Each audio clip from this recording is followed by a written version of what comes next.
the only person that you can rely on is yourself.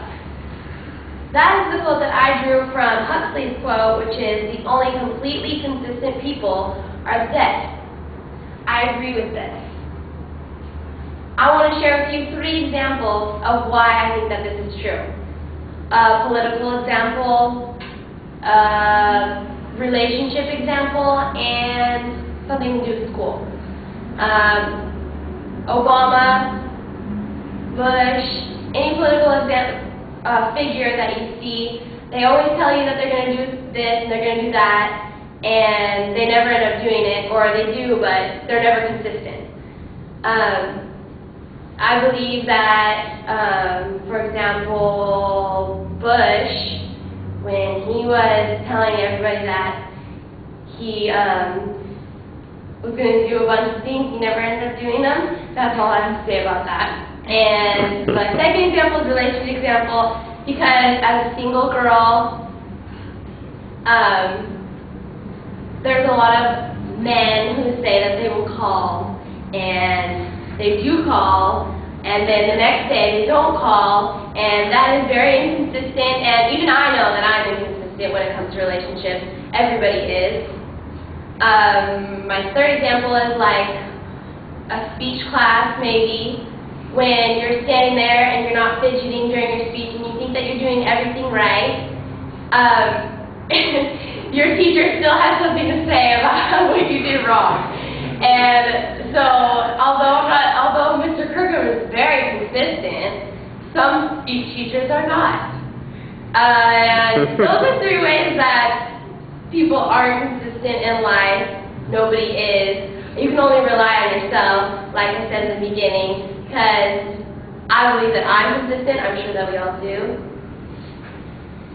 And the dead people, they're consistent, and Huxley knows that, and I agree with him.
All right, Shelbi, I think you project your voice very well. There's good variety there.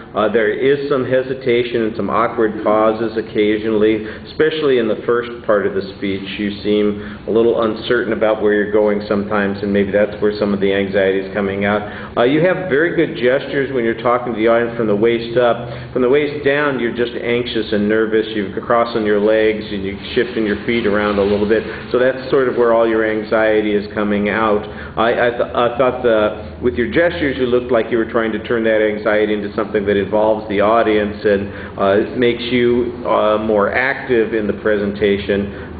So you need to channel that as well into the other parts of your delivery. I thought that you really seemed to respond to the audience a little bit as they responded to you. On the first point, you ran out of what you were going to say. You basically had an idea there, and it's a good idea, but there's no content to it. And the second point, I thought you did a little bit better on that. It's pretty easily organized. I mean, you've got a structure there. I thought the opening was fine. It's very active. I'm not sure how closely it mirrors the topic, but you tell us what the topic is, what your point of view is, and then when you got to the end of the speech, you also tried to do the same thing. I did think that you were rushing the exit a little bit, but you did kind of summarize the point that you were trying to make, and you also reminded us about what the quote was there, and I thought that that worked pretty well. Thank you.